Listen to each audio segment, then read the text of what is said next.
Belanda pertama kali tiba di Indonesia pada tahun 1596 dengan ekspedisi yang dipimpin oleh Cornelis de Houtman dan Jacob van Neck yang berlabuh di Banten, Jawa Barat.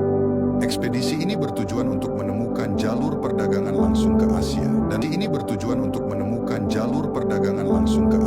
dan menghindari perantara Portugis.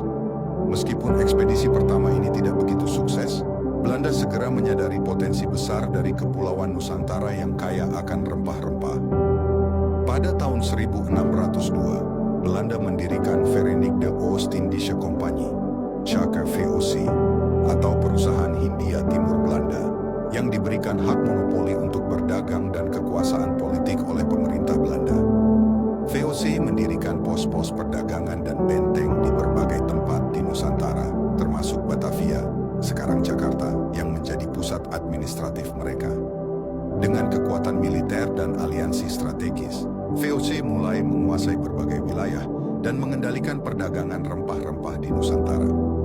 Penjajahan formal Belanda dapat dikatakan dimulai ketika mereka berhasil menaklukkan benteng Portugis di Malaka pada tahun 1641, yang sebelumnya merupakan pusat perdagangan penting di Asia Tenggara.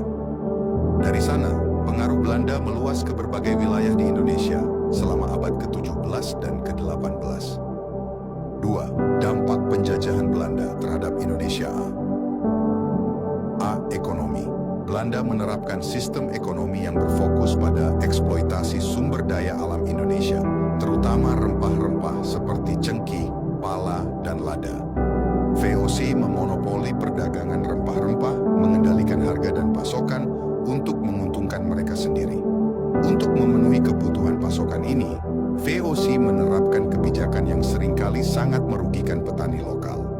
Pada tahun 1830, pemerintah kolonial Belanda memperkenalkan sistem tanam paksa, kultur stelsel, yang mewajibkan petani di Jawa untuk menanam tanaman komoditas seperti kopi, tebu, dan nila sebagai pengganti pajak.